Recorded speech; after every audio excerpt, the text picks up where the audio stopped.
This is Shaun Sport in podcast form. The head of Australian tennis, Craig Tiley, was doing a press conference just this morning, and he was talking about, well, he's defending what's happening in the Australian summer this year because the Saudi Arabia crew are coming after tennis in Australia and tennis around the world. What? So every year, obviously, we know the year starts in Australia.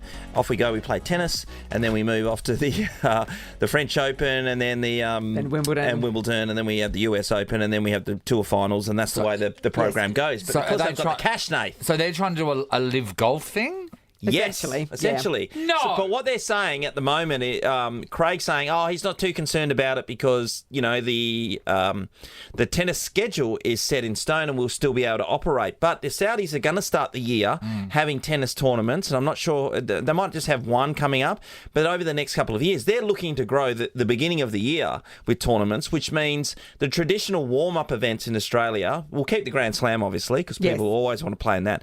But who's going to come over here and play in the other events if Saudi Arabia are putting on the funds? Like in the United Cup and things like that. And Because at the end of the day, I mean, you know, there are some people that go, tradition's something, but at the end of the day, it's money isn't it? 100%, mate. It's money. And even for like Federer and Nadal and that, it's money. Yeah. Tradition counts for the Grand Slams. Yes. They will never lose their kudos, and not in any time soon anyway. But you're right, those warm-up tournaments, rather than playing for 50,000 in Adelaide, you're going to go and play for $5 million in Riyadh. Well, they're likely to pay them $2 million just to lob into town.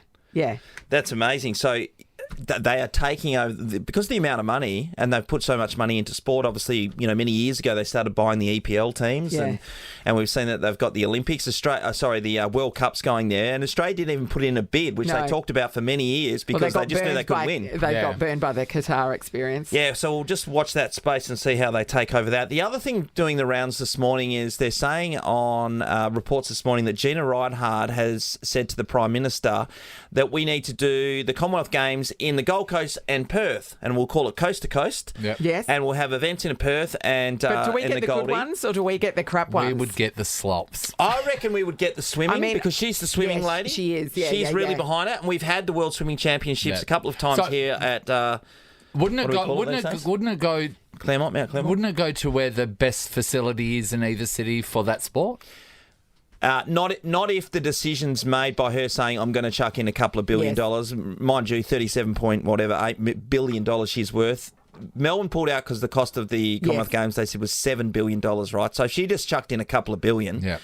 And you've got the federal and then state money on either end. We're home here. Is it now the Hancock Prospecting Commonwealth Games? Yes, and there's a new Olympic. There's a new sport. There's a new sport. And it's digging. Digging. And so who can dig the biggest hole and find a vein of something worthwhile.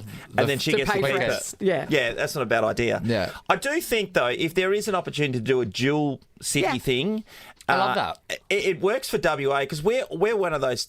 We're always wanting the opportunity to showcase Perth in WA for sure. We've got a magnificent stadium, and if we get the chance to use it, we just paid a lot of money to Coldplay to come here. Yeah, at half the price of what it would normally be, and we get some good stuff. Because coming back to what you said, Nathan, that you'd want the opportunity to make sure that we're not dudded on the events, then it can only be a win. Yeah. So we'll see how that plays out. Jenny said something else actually that I agreed with. I was like, wow. It was she said, why not cut the fuel excise for Christmas? For Christmas, because people are doing it tough, and they say that the government at the moment is saying that we can't do anything. She goes, well, they actually can, and that is cut the fuel excise, and then just do it for Christmas, and then late January put it back on there. So little things like that during cost of living.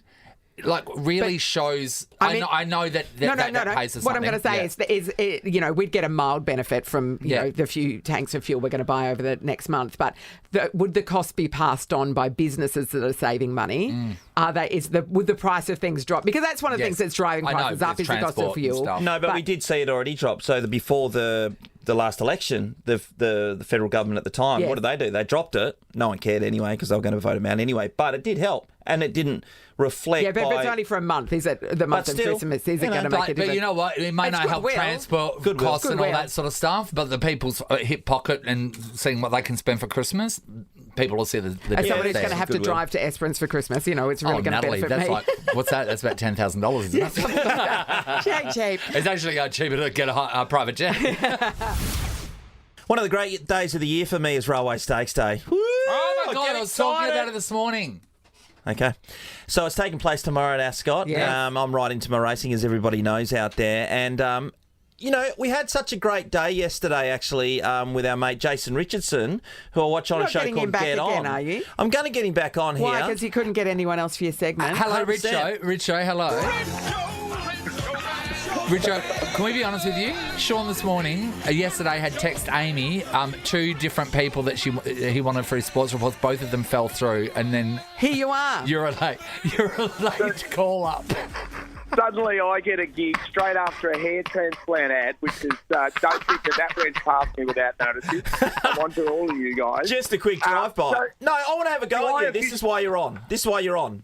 Do we have That's a great exactly time what- yesterday? Do we have a great time in the studio yesterday? Mate, it was fantastic, mate. I loved every minute of it. I think I'm now eligible for the Christmas party today, Yep. aren't I? You are. You are. Get on to Optus. But you left after we knowingly knowing that last night in WA, which is fantastic, the Australian Racing Hall of Fame, which you were hosting last night, was taking place here in West Australia. Fantastic. Gay Waterhouse is in town. Oh, my God, I'd love to meet Gay.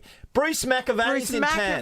Now, we've spoken to Bruce. We haven't seen him here. He hasn't come in the studio. No, he has been in. What, Yep. Richo, before he left, he said, I'll be able to help you out, guys. Yeah. We'll speak to Leave Gay, it with maybe. me. Leave it with me. Big talker. Maybe Bruce as Empty well. promises. Richo. I actually Richard? promised both. I promised Bruce and Gay together. I think they were meant to come in about an hour ago. Did they turn up?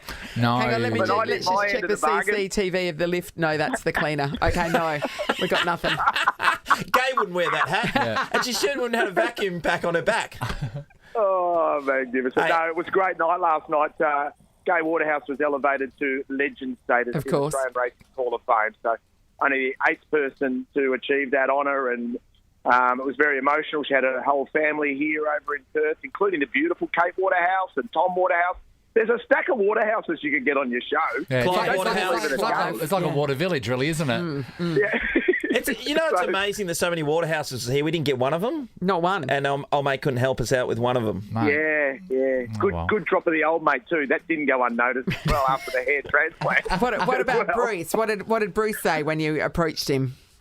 Bruce said that'd be special, but he he decided to pass due to the fact that I think he's catching up with some close mates over here in Perth, which would be fantastic to get along to, I reckon, any sort of gathering. He's at I think Dennis you can Cometti's imagine house who now. he's catching up with. He's with Dennis, isn't No, he? he can't come this morning because he's washing Richo's hair.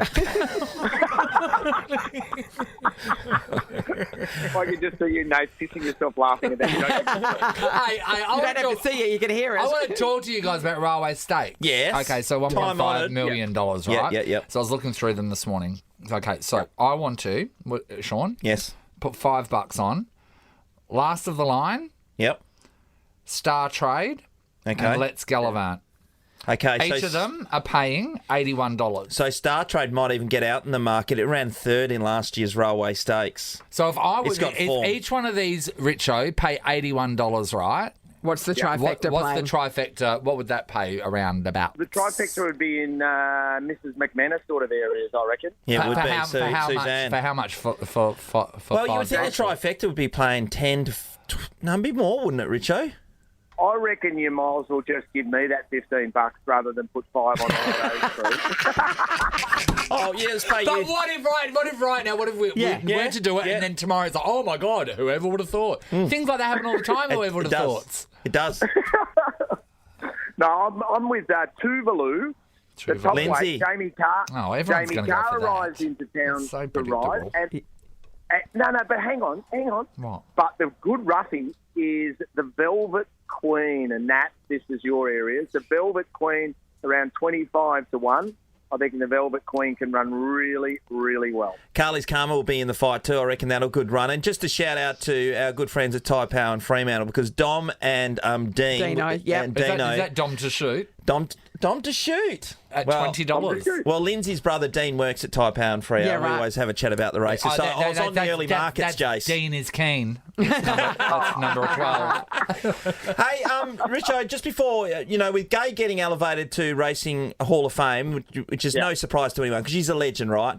Isn't it amazing, her as an individual, how hard it would be? I'd probably ask her these questions if you had have organised it for us. But So could you answer as though you're her? so as a female back in her day to be able to get into it was a male-dominated sport at that stage. Forge your own way, and then she'd have to get owners to go. Do we? She's a woman. Do we give a horse to a woman back in those days? Yeah. And she transforms racing. She's just Gay Waterhouse. You know what I mean? Now give us a really gay answer, please. So she didn't get a licence until 1993. It was delayed because the authorities would not let her have a licence because, guess what? She was female. Because she was Eventually, female. That sort of nonsense got put aside. Wow. And she had a runner in the Melbourne Cup after winning the Metropolitan, basically in her first year. And it ran second to Vintage Crop. Its name was Tiakau Nick. And from then on, Gay has just gone on for strength and strength. You know, she was an actress. She was in Young Doctors, which was back in the 1980s when she was in Young Doctors. It was a little like Neighbours. She was an actress in that. She was in Doctor Who as well. She went to NIDA.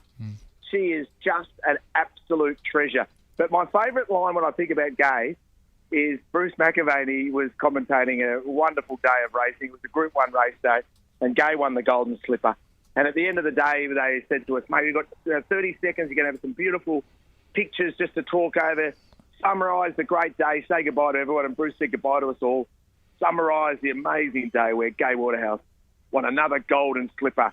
And there was a final picture of Gay, and he said, today was a great day to be gay. Everybody dance now! Oh, that's great. Well, that is fantastic. And while we didn't quite hear from Gay Waterhouse, I felt like we're there. Yeah, if Did you can't feel like talk you're there? to her, talk about her. Okay. Richo, thanks for your time. And as we said, Railway Stakes on tomorrow at Ascot. Get around the Pinnacles. Damien Oliver in town and all that. And Richo, you'll be watching the race before... No? Yeah, that's awkward. Once again, you've tickled my soft underbelly. I will be there. Cannot wait. I'll be there nice and early. Very, very early there for the railway station. Maybe before the races even start. Okay. It's kind of on the way to the airport. You'll be fine. Sort of fine. Hey, can't wait for the Christmas party today. What do I have to wear? Oh, Nath. You're becoming a sexy Santa. Oh. Yeah. I heard you talking about that, about my back dragging along the ground. On that note, Nathan Richardson. Thank you. Thanks for helping us. Richo. Shaun Sport is a Nova podcast. For more great comedy shows like this, head to novapodcast.com.au.